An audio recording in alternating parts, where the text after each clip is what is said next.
Salah satu isu kontroversial yang sedang menjadi sorotan masyarakat Indonesia saat ini adalah pembangunan proyek kereta cepat Jakarta-Bandung. Proyek ini telah menjadi buah bibir di berbagai kalangan, menimbulkan beragam pandangan dan pendapat. Pembangunan infrastruktur ini dimulai tahun 2016 yang lalu dan baru-baru ini, tepatnya tanggal 2 Oktober 2023 resmi beroperasi, telah menimbulkan pro dan kontra di tengah-tengah masyarakat. Di satu sisi, proyek ini diharapkan akan memberikan kontribusi besar terhadap percepatan mobilitas dan pertumbuhan ekonomi antara Jakarta dan Bandung. Namun, di sisi lain, banyak pihak yang mengutarakan keprihatinan terkait dampak lingkungan, sosial, dan finansial yang akan timbul akibat pembangunan ini. Dalam kesempatan ini kami meminta pendapat seorang pakar kebijakan publik dari Fakultas Ilmu Sosial dan Ilmu Politik Universitas Jenderal Sudirman Purwokerto, Profesor Dr. Duyanto Indiahono, untuk mendapatkan wawasan yang lebih mendalam tentang pro dan kontra proyek ini. Berikut petikan wawancaranya. Ketika kereta cepat Bandung-Jakarta ini menjadi polemik di berbagai platform, baik itu media sosial maupun media cetak, ada kritik apakah biaya yang dikeluarkan sedemikian besar itu selaras dengan kemanfaatan yang diterima oleh publik. Baik, kita akan diskusi dengan perspektif administrasi publik dan kebijakan publik. Yang pertama, pemerintah itu memiliki kewajiban untuk melayani kepentingan publik, siapapun, tanpa diskriminasi. Sehingga kemudian untuk melayani kepentingan publik itu, pemerintah mengambil suatu kebijakan. Dan dalam diskusi kita ini adalah kereta cepat Bandung dan Jakarta. Maka ketika pemerintah berani mengambil kebijakan pengadaan kereta cepat Bandung dan Jakarta, itu pasti sudah dipenuhi dengan hal-hal yang rasional, sehingga kebijakan itu bisa diterima secara akal sehat dan memastikan bahwa kebijakan itu pro kepada publik. Pemerintah berkewajiban untuk memenuhi kepentingan publik. Jika kemudian kebutuhan akses yang cepat antara Jakarta dan Bandung itu merupakan suatu kebutuhan warga, baik itu warga Bandung maupun Jakarta, maka kemudian pengadaan kereta cepat Bandung dan Jakarta ini menjadi logis, sehingga kemudian berani diambil oleh pemerintah. Ketika kemudian pemerintah mengambil kebijakan ini, tentu saja kemudian banyak yang mendebatnya. Bagaimana kemudian dengan ongkos yang besar itu?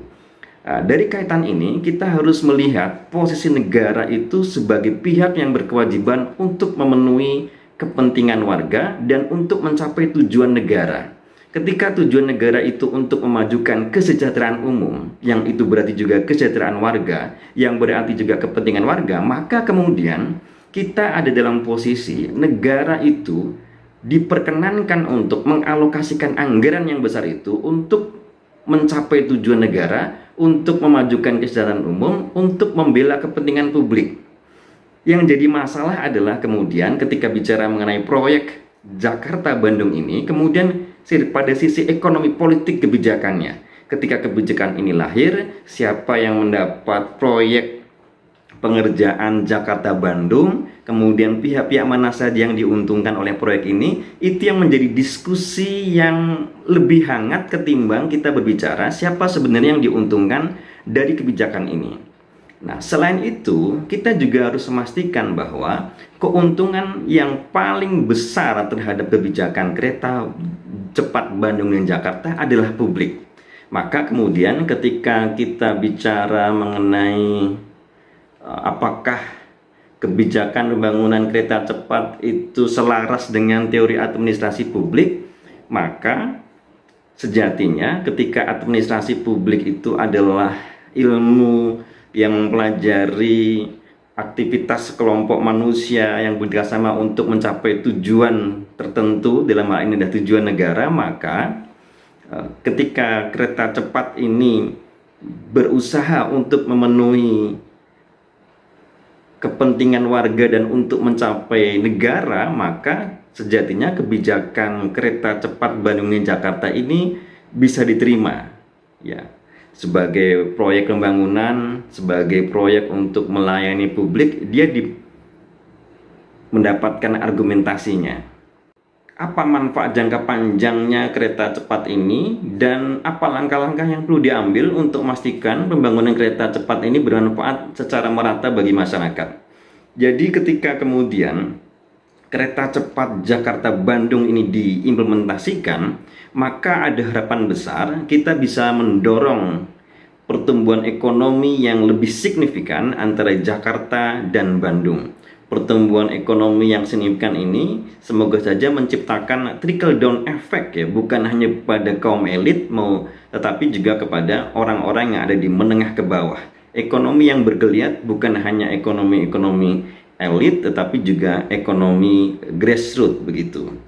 Maka kemudian ketika kita menyetujui kereta cepat Bandung dan Jakarta ini, ada hal yang krusial, yaitu agar kereta cepat Bandung dan Jakarta ini tidak hanya menggambarkan kepentingan elit saja, tidak hanya kepentingan menengah ke atas saja, tetapi juga bisa menampung kepentingan orang-orang menengah ke bawah. Ya, sehingga kemudian kritik bahwa kereta cepat ini hanya kepada orang-orang elit saja itu terbantahkan. Sebab ini hal yang krusial. Sekali lagi, ini adalah hal yang krusial. Ketika kemudian warga melihat ini adalah proyek yang bombastis, ada pertanyaan kelompok mana yang akan diuntungkan, maka kemudian sekarang dan di kemudian hari pemerintah harus memberikan jawaban dan aksi nyata bahwa kebijakan kereta cepat Bandung Jakarta itu adalah milik semua, bukan hanya orang-orang elit.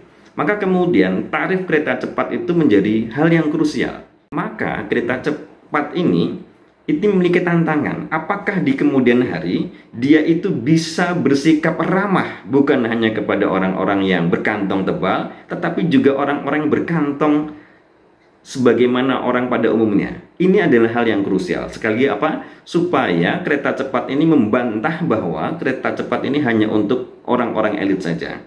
Sehingga kemudian kemanfaatan ekonomi itu bukan hanya dinikmati oleh orang-orang berkantong tebal, tetapi juga menengah ke bawah. Sekali lagi, ini mungkin hal yang paling krusial dengan kebijakan kereta cepat Bandung dan Jakarta ini.